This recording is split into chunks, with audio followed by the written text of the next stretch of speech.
Hello, welcome to Crash Course. I'm Madeline West, and I am here with experts on the novel, The Poisonwood Bible. We are here to discuss how the theme of religion is present in the novel. Let's get started.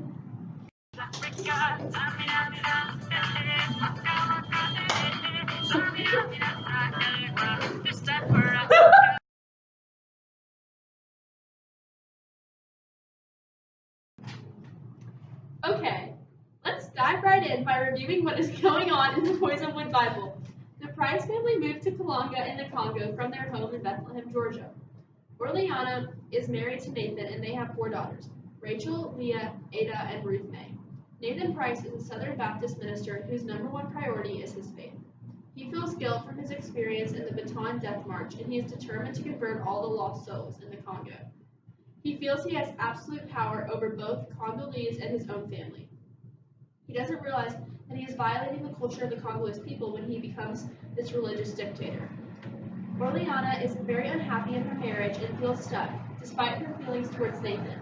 She must stay with him for her children. Rachel, the oldest daughter, is very consumed in her appearance, and she does not care about her father's views.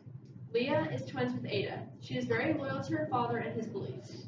Ada was born with a condition called hemiplegia. Only the right side of her body functions. She doesn't speak very often and keeps to herself. Ruth May, the youngest Price sister, is so consumed in her innocence. She is still figuring out how to process everything going on in the Congo. Nathan decided to bring his family to the Congo because he wanted to spread his religious beliefs with the Congolese. The only problem is he doesn't realize that the Congolese people don't feel that they need to be saved. Let's take a look at each member of the Price family and their views on religion. Nathan Price believes he is doing the work of God, but he does not treat others with respect. Therefore, he is not worthy of the title missionary. In the novel, he says, "O Lord, let us pray," he concluded, landing abruptly back down on earth. Lord, grant that the worthy among us here shall rise above the wickedness and come out of the darkness into the wondrous light of the Holy Father. Amen. This quote reveals that he believes he is superior to everyone else, and he looks down upon those who do not follow God. He comes into the Congo thinking he would save the Congolese, but they don't need saving. He wants to convert them and force his religion upon them rather than teaching them about Christianity. He wants to save as many souls as were lost in the Baton Death March. He does not respect their beliefs and culture. Nathan simply disregards the opinions of the Congolese because he believes he is better than everyone else. He is an abusive father and husband. He has no respect for the Congolese people as well as his own family. Leah is a devoted Christian because of her father. She wants him to think highly of her and to approve of her. The more he pulls away from her, the more she wants his approval and attention. This is shown when Orleana, her mother, says, "He noticed the children less and less. He was hardly a father except in the vocational sense, as a potter with clay to be molded. Their individual laughter he couldn't recognize, nor their anguish.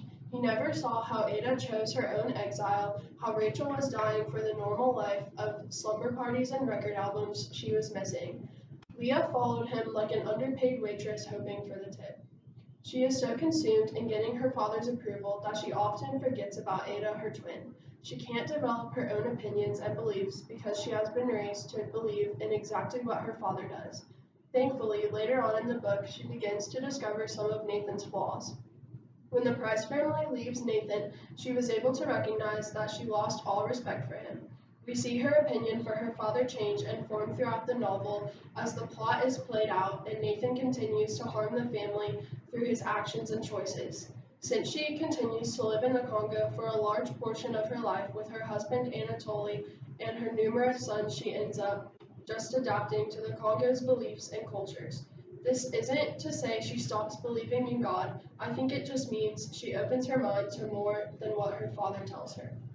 Despite growing up in a Christian home, Ada is an atheist. Even at a young age, she was able to identify her religion and confirm her beliefs. She is very advanced for her age and sees things differently than her family. This is revealed when she says, "According to my Baptist Sunday school teachers, a child is denied entrance to heaven merely for being born in the Congo, rather than, say, North Georgia." I found to my surprise that I no longer believed in God. Her religious opinions do not waver throughout the novel. She has decided her religious beliefs and does not let others influence her opinion. This reveals the maturity of her character at such a young age. Leah, Nathan, and Ida are the Price family members that are clear on their religious beliefs. However, the oldest Price daughter, Rachel, is not concerned in the Lord and is only worried about her appearance. This is shown when she chooses to save the mirror when the fire ants swarmed the village. She has her priorities backwards and puts herself before others.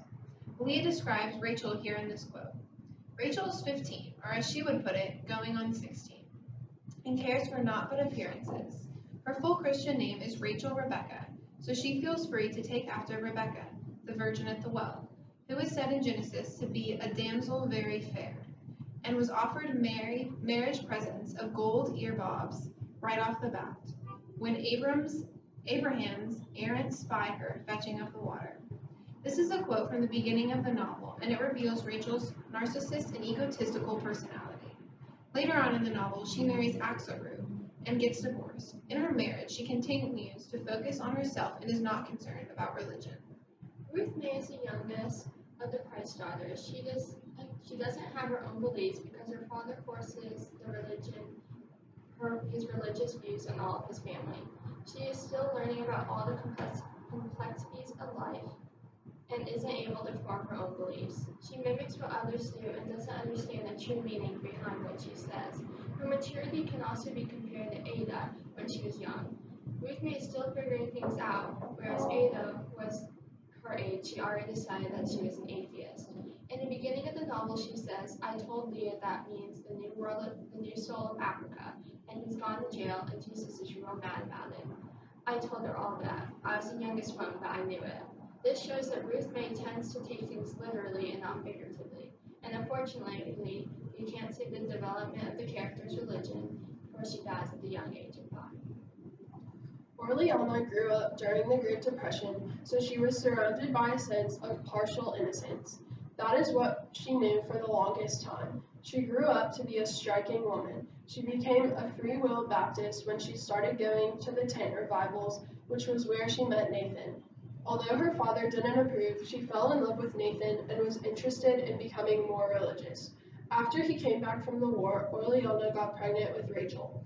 That was when he began abusing her. Her faith in God went down from there. She describes her life with this quote, "I was that woman on the stream bank, of course, Orleana Price, Southern Baptist by marriage, mother of children living and dead." Notice how she said, Southern Baptist by marriage. She is resentful of the religion because she associates it with Nathan. Later we see how she participates in civil rights acts and is perfectly fine with walking through tear gas to fight for her cause. It shows that once she was relinquished from Nathan's overbearing viewpoints, she could really explore her own personal faith. Now we are going to make some comparisons. This book can be compared to Footloose because they both involve overprotective fathers who happen to be pastors. In the movie, Ariel rebels against her father, despite him enforcing strict religious laws on the whole town. It shows that the more a parent prohibits their kids from doing something, the more they will try to go against their parents' wishes. This is similar to the way that Nathan tries to force his family in the city of Kalanga into believing in his religious beliefs. Like Ariel, the rest of the Price family rejects their father's wishes.